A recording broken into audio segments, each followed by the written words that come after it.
வணக்கம். என் பேர் காமாட்சி. இப்போ நடந்த குரூப் 2A ரேங்க் 211 எடுத்து senior inspector of cooperative societies department choose பண்ணியிருக்கேன். இந்த அளவுக்கு ஒரு டாப் ரேங்க் வந்ததுக்கான ரீசன் என்னோட மெயின்ஸ் மார்க்கு. என்னோட மெயின்ஸ் மார்க் எவ்வளோன்னா 167.75. இந்த அளவுக்கு ஒரு டீசன்ட் ஸ்கோர் நம்மளுக்கு வரணும் அப்படின்னா நம்ம நிறைய டெஸ்ட் போட்டு பார்க்கணும், நிறையா ஆன்சர் ரைட்டிங் ப்ராக்டிஸ் பண்ணணும். ஸோ அதுக்கான ஒரு பிளாட்ஃபார்மாக நான் சூஸ் பண்ணது சுரேஷ் அகாடமியோட பாடசாலை பிளாட்ஃபார்ம். இது ஒரு ஆன்லைன் லேர்னிங் பிளாட்ஃபார்ம். நம்ம வீட்டில் இருந்தே அதை நம்மளால் ஆக்சஸ் பண்ண முடியும். அந்த ஆப் நம்ம டவுன்லோட் பண்ணி வச்சிட்டோம்னா நம்மளோட பெர்ஃபார்மன்ஸே நம்மளால் ட்ராக் பண்ண முடியும். என்ன பண்ணுவாங்கன்னா முதல்ல நம்மளுக்கு ஆன்சர் ஷீட்டு, கொஷின் புக்லெட்டு, அதுக்கு என்ன மெட்டீரியல் நம்ம படிக்கணுமோ அதையும் முதல்ல நம்மளுக்கு அனுப்பிடுவாங்க, பை கொரியர் அனுப்பிடுவாங்க. நம்ம அந்த கொஷின்ஸ் எல்லாம் நம்ம அதை படிச்சுட்டு அந்த ஸ்டிப்புலேட்டட் டைம் 3 ஹவர்ஸ்னா 3 ஹவர்ஸ்க்குள்ளே அதை பேப்பரை நம்ம செல்ஃப் டிசிப்ளினாக அதை எழுதி முடிச்சுட்டு பை கொரியர் நம்ம திரும்பி ரிட்டன் அவங்களுக்கு அனுப்பிடலாம். அவங்க வித்தின் அ வீக் அதை கரெக்ட் பண்ணி நம்மளுக்கு திரும்ப கொரியர் அனுப்பிடுவாங்க. அதை நம்ம என்ன மிஸ்டேக் பண்ணியிருக்கோம், என்னென்னலாம் நம்ம கரெக்ட் பண்ணணும் அப்படிங்கிறதுக்கு ஒரு ரிவ்யூ கால் இருக்கும். நமக்கு கால் பண்ணி ஒரு மினிமம் 20 to 30 மினிட்ஸ் வரைக்கும் அந்த ரிவ்யூ கால் போகும். ஒரு கொஷினையும் நம்ம எப்படி அதை மாற்றி எழுதணும், கண்டென்ட் என்ன சேஞ்ச் பண்ண வேண்டியது இருக்குது, ஹேண்ட் ரைட்டிங்கில் ஏதாச்சும் சேஞ்ச் பண்ண வேண்டியது இருக்கா, ப்ரெசன்டேஷனில் ஏதாச்சும் சேஞ்ச் பண்ண வேண்டியது இருக்கா, அந்த கொடுத்துருக்க லைன்ஸை அந்த ஸ்பேஸை நம்ம கரெக்டாக தான் யூட்டிலைஸ் பண்ணியிருக்கோமா, எல்லாத்தையுமே அவங்க ஈச் அண்ட் எவ்ரி கொஷின்ஸ்க்கும் ரிவ்யூ பண்ணுவாங்க. அந்த ரிவ்யூவில் என்ன நம்ம கேட்குறோமோ அதை நம்ம அடுத்த டெஸ்ட்டில் இம்ப்ரூவ் பண்ணுறோமாங்கிறதையும் ட்ராக் பண்ணுவாங்க. சப்போஸ் நம்ம நடுவில் 2 டெஸ்ட் 3 டெஸ்ட் எழுதலை அப்படின்னா ஸ்பெஷலாக மறுபடியும் நம்மளோட மென்டர் நமக்கு கால் பண்ணுவாங்க. கால் பண்ணி ஏன் எழுதலை, அதாவது ஃபீஸ் கட்டிட்டோம், இனிமேல் அவங்க எழுதலைனாலும் ப்ராப்ளம் இல்லை அப்படிங்கிற மாதிரி நம்மளை விடாமல் கரெக்டாக ட்ராக் பண்ணுவாங்க. பெர்ஃபார்மன்ஸ் எல்லாம் கரெக்டாக தான் பண்ணிகிட்ருக்கோமா, ஒரு டெஸ்ட்டுக்கும் இம்ப்ரூவ்மெண்ட் இருக்கா அப்படிங்கிறதெல்லாம் பார்ப்பாங்க. இப்போது எங்கள் பேட்சில் ப்ரிலிம்ஸ் நாங்கள் 2022 மேல் எழுதணும், மெயின்ஸ் நெக்ஸ்ட் இயர் ஃபெப்ரவரியில் தான் எழுதணும். ஸோ நல்ல ஒரு ஆம்பிள் டைம் கிடச்சிது, 6 மந்த்ஸ் கிட்ட டைம் கிடச்சிது. ஸோ நம்ம முதல்லையே ஒரு டெஸ்ட் பேட்ச்னு சொல்லி பிளான் பண்ணிட்டோம் அப்படின்னா நம்ம 6 மந்த்ஸுக்கு எப்படிலாம் டெஸ்ட் எழுத போகிறோங்கிறது நம்மளுக்கு முன்னாடியே தெரிஞ்சிடும். அது நம்மளுக்கு நல்லாவே ஹெல்ப் பண்ணும். ஈச் அண்ட் எவ்ரி சிலபஸில் இருக்க ஈச் அண்ட் எவ்ரி டாப்பிக்கையும் பிரித்து அதுக்கான மெட்டீரியலை நம்மளுக்கு அனுப்பிடுவாங்க. ஒன்ஸ் அந்த யூனிட் கவர் ஆனதுக்கப்புறம் இப்போ சோஷியல் இஷ்யூஸ் அப்படின்னு எடுத்துட்டோம்னா unemployment, poverty, education, child labour, இந்த மாதிரி தனித்தனியாக ஒரு டாப்பிக்குக்கும் ஒரு டெஸ்ட் இருக்கும். அந்த யூனிட் முடிஞ்சதுக்கப்புறமா அந்த ஒரு தனி யூனிட்டுக்கு மட்டும் 3-4 ரிவிஷன் டெஸ்ட் இருக்கும். ஒன்ஸ் அந்த யூனிட்டை கவர் பண்ணிட்டோம் அப்படின்னா செகண்ட் யூனிட் ஆரம்பிப்பாங்க. இப்படி செகண்ட் யூனிட் ஆரம்பித்ததுக்கப்புறம் அதையும் முடிச்சிட்டோம் அப்படின்னா 2 யூனிட்டையும் சேர்த்து ரிவிஷன் டெஸ்ட்டு நம்மளுக்கு இருக்கும். இந்த மாதிரி நிறையா மல்டிபிள் டைம்ஸ் அந்த ஒரே டாப்பிக்கை நம்ம படித்து திரும்ப வேறு ஆங்கிளில் கொஷின் ஃப்ரேம் பண்ணி நம்ம எழுதும்போது எல்லா சைட்லேருந்தும் எல்லா ஆஸ்பெக்ட்லேருந்தும் அந்த கொஷினை நம்மளால் ஹேண்டில் பண்ண முடியும். அங்கே நம்மளோட மெயின்ஸ் எக்ஸாமில் அங்கே அன்பிரடிக்டபிள் தான். ஸோ எந்த ஆங்கிளில் அவங்க நமக்கு கேட்டிருந்தாலும் நம்ம இத்தனை நாள் எழுதின அந்த ஆன்சர் ப்ராக்டிஸை வச்சு அந்த கொஷினை ஈஸியாக அந்த ஸ்பெசிஃபிக் டைமுக்குள்ளே நம்மளால் முடிக்க முடியும். மெயின்ஸை பொறுத்த வரைக்குமே நம்ம பேப்பர் கம்ப்ளீஷன் ரொம்ப முக்கியம். ஸோ நம்ம ஒரு கொஷினுக்கு இவ்வளவுதான் டைம் செட் பண்ணிடணும். மொத்த 3 ஹவர்ஸ்க்கும் அந்த பேப்பரை நம்ம பார்க்கக்கூடாது. ஒரு கொஷினுக்கு நான் இவ்வளோ நேரம் தான் எழுத போகிறேன் அப்படிங்கிறத நம்ம முன்னாடியே முடிவு பண்ணிடணும். 6 மார்க்ஸ்னால் இவ்வளோ நேரம் தான் எழுத போகிறேன், 12 மார்க்ஸ் இவ்வளோ தான் எழுத போகிறேன் அப்படின்னு முதல்ல முடிவு பண்ணிடணும். எல்லா கொஷினுக்குமே ஈக்குவல் இம்பார்ட்டன்ஸும் நம்ம கொடுக்கணும். பேப்பரோட ஸ்டார்டிங்கில் நம்மளோட ஹேண்ட் ரைட்டிங் ப்ரெசன்டேஷன் ஒரு மாதிரியும் பேப்பரோட எண்டிங்கில் வேறு மாதிரியும் நம்ம இருக்கக்கூடாது. எக்ஸாமின் பண்ணுறவங்களுக்கு நம்ம எந்த கொஷினில் ஆரம்பிச்சிருக்கோம், எந்த கொஷினில் ஃபினிஷ் பண்ணியிருக்கோங்கிறது தெரியக்கூடாது. அந்த அளவுக்கு தான் நம்ம அந்த பேப்பரை அப்ரோச் பண்ணணும். ஸோ அதெல்லாம் எப்படி உங்களுக்கு வரும் அப்படின்னா இத்தனை டெஸ்ட்டு போட்டு பார்க்கும்போது தான் வரும்.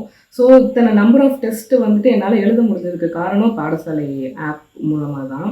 ஸோ அந்த ரிவ்யூ பண்ணுறவங்களுமே ஆல்ரெடி சர்வீஸில் இருக்கிறவங்க தான் நம்மளுக்கு ரிவ்யூ பண்ணுவாங்க. ஸோ நல்ல ஒரு கைடன்ஸ் கொடுப்பாங்க நம்மளுக்கு.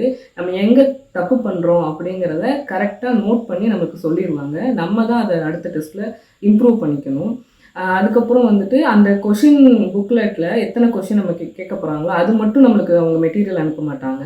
எக்ஸ்ட்ராவாக நிறையா கொஷின்ஸ் அதில் இருக்கும். நம்ம படித்து அப்படியே எழுதுகிற மாதிரி ஸ்கூல் மாதிரி ஸ்பூன் ஃபீடிங் இருக்காது. நம்ம நிறைய கொஷின்ஸ் படிச்சுட்டு அது நம்மளோட நாலேஜை கெயின் பண்ணிவிட்டு அதிலிருந்து தான் நமக்கு இந்த கொஷின் புக்லெட்டை வச்சு நம்ம தனியாக எழுத போகிறோம். இதில் டிப்ஸ்ன்னு சொல்லணும்னா நம்மளுக்கு 2 பாயிண்ட் இருக்குது. என்னென்னா ஃபஸ்ட்டு செல்ஃப் டிசிப்ளின். இப்போ ஒரு நார்மலாக ஒரு அகாடமிக்கு நேராக போய் எழுதும்போது நிறைய பேர் எழுதுவாங்க. அந்த டைம் அப்புன்னு சொல்கிறதுக்கு நம்மளுக்கு ஆள் இருக்கும், எல்லாமே இருக்கும். இங்கே அப்படி கிடையாது. நம்ம வீட்டில் இருந்தே ஆன்லைன்லேருந்து படிக்க போகும்போது செல்ஃப் டிசிப்ளினாக நம்ம இருக்கணும். ஒருவேளை வீட்டில் இப்போ நான் என்ன பண்ணேன்னு உங்களுக்கு சொல்லுவேன். ஒருவேளை நம்மளால் வீட்டில் இருந்து பண்ண முடியல அப்படின்னா, ஒரு ஸ்டடி ஹாலுக்கோ ஒரு லைப்ரரிக்கோ போய் உட்காந்துட்டு நம்மளே வந்துட்டு ஒரு அலாரம் செட் பண்ணிவிட்டு இப்போ ஸ்டார்டிங் டைம் எண்டிங் டைம்னு சொல்லிட்டு அந்த டெஸ்ட்டை கம்ப்ளீட் பண்ணணும். First point. 2வது டிப்ஸ் என்ன அப்படின்னா வந்துட்டு முதல்ல நம்மளுக்கு ஆன்சர் கையில் இருக்கும். ஸோ நம்ம வந்துட்டு அந்த கொஷினுக்கான ஆன்சரை படித்து ஒரு கொஷினாக எழுதுறது அந்த மாதிரிலாம் நம்ம ட்ரை பண்ணக்கூடாது. ஆரம்பத்துல இருந்தே ஒரு ப்ராப்பர் மெயின்ஸ் இதுதான் நம்மளோட மெயின்ஸ் அப்படின்னு நினச்சி அந்த டெஸ்ட்டை நம்ம அப்ரோச் பண்ணோம் அப்படின்னா நம்மளோட ரியல் பெர்ஃபார்மன்ஸ் ரியல் மார்க்கு நம்மளுக்கு தெரியும். முதல்லையே வந்துட்டு அதிகமான மார்க் ஸ்கோர் பண்ணி இதுதான் நம்ம மார்க்கு நம்ம மைண்ட் செட் பண்ணிட்டோம் அப்படின்னா நம்மளால் நம்மளோட ஒரிஜினல் பெர்ஃபார்மன்ஸ் என்ன, நம்மளோட ஒரிஜினல் கேப்பபிலிட்டி என்னங்கிறதே நம்மளுக்கு தெரியாமல் போயிடும். ஸோ முதல்ல இருந்தே அந்த டெஸ்ட்டை ரொம்ப சீரியஸாக நம்ம அதை அப்ரோச் பண்ண வேண்டியது இருக்கும். நெக்ஸ்ட்டு வந்துட்டு அந்த டெஸ்ட்டுக்கான அந்த இது முடிஞ்சதுக்கப்புறம் அடுத்த டெஸ்ட்டுக்குள்ள கேப்புக்குள்ளே புது சிலபஸை மட்டுமே படிக்கக்கூடாது. இந்த டெஸ்ட்டுக்குள்ளது நம்மளுக்கு மறந்துடும். ஸோ நமக்கு எப்படினாலும் பின்னாடி ரிவிஷன் டெஸ்ட் இருக்குது அப்படிங்கிறதுனால திரும்ப திரும்ப அந்த மொதல் டெஸ்ட்டில் இருக்கிறதையும் நம்ம ரிவிஷன் பண்ணிகிட்டே வந்தோம்னா நம்மளுக்கு நல்லாவே அந்த ரிமெம்பர் பண்ணுறதுக்கு நம்மளுக்கு வந்து ஈஸியாக இருக்கும். ஸோ வேறு இந்த பாடசாலை ஆப்பை பற்றி நம்ம வேறு என்ன தெரிஞ்சுக்கணும் அப்படின்னா அதுலேயே ரெக்கார்டட் வீடியோஸ் வந்து நம்மளுக்கு அந்த ஆப்பில் ஆக்சஸ் பண்ணிக்கலாம். ஒரு டாப்பிக்குக்கும் ஸ்பெசிஃபிக் ஸ்டாஃப் வந்துட்டு நமக்கு வீடியோஸ் போட்டிருப்பாங்க. நம்மளுக்கு வந்து செல்ஃபாக படிக்கிறதுக்கு கஷ்டமாக இருக்குங்கிற போது அந்த வீடியோஸை பார்த்துட்டு அதில் நிறைய கரண்ட் அஃபேர்ஸ் அப்டேட் பண்ணி கொடுப்பாங்க நம்மளுக்கு. அது எல்லாத்தையுமே நம்ம அப்டேட் பண்ணிக்கிட்டே அந்த டெஸ்ட்டை நம்ம வந்து அப்ரோச் பண்ணலாம். நமக்கு அந்த ரிப்போர்ட் கார்டு கொடுத்துருப்பாங்க. நம்மளே வந்துட்டு நம்மளுக்கு எவ்வளோ மார்க் வருதுங்கிறத நம்ம அதில் எழுதிட்டு நம்மளே ஒரு 10 டெஸ்ட்டுக்கு அப்புறம் அதை எடுத்து பார்க்கும்போது தெரிஞ்சிடும் நம்மளுக்கு கிரேட் எப்படி இன்க்ரீஸ் ஆகிருக்கா, எங்கே நம்ம டவுன் ஆகிறோம், எந்த யூனிட்டில் நம்மளுக்கு இன்னும் கொஞ்சம் ஃபோக்கஸ் தேவைப்படுது அப்படிங்கிறதெல்லாம் நம்மளுக்கு வந்துட்டு ஈஸியாக மானிட்டர் பண்ணிக்க முடியும். அதுக்கப்புறம் அந்த ஒருவேளை நடுவில் 2 டெஸ்ட்டு 3 டெஸ்ட்டு மிஸ் ஆயிடுச்சுன்னா நமக்கு டைமும் கொடுப்பாங்க. அவசரப்படுத்த மாட்டாங்க, டைமும் கொடுப்பாங்க. நான் என்ன சொல்லுவேன் அப்படின்னா ஒரு 2 டெஸ்ட்டு வந்துட்டு நீங்கள் அந்த டைம் செட் பண்ணாமல் ஃபுல்லாகவே உங்களால் எவ்வளோ நேரத்தில் நீங்கள் அந்த பேப்பரை கம்ப்ளீட் பண்ணுறீங்க அப்படிங்கிறத நீங்கள் செக் பண்ணலாம். ஒரு 2 டெஸ்ட்டுக்கு செக் பண்ணலாம். இப்போ நான்லாம் ஃபஸ்ட்டு ஸ்டார்டிங்கில் எழுதும்போது ஃபஸ்ட்டு டெஸ்ட்டு 4.5 மணி நேரம் எழுதினேன். 2வது டெஸ்ட்டு வந்துட்டு 4 மணி நேரம் எழுதினேன்.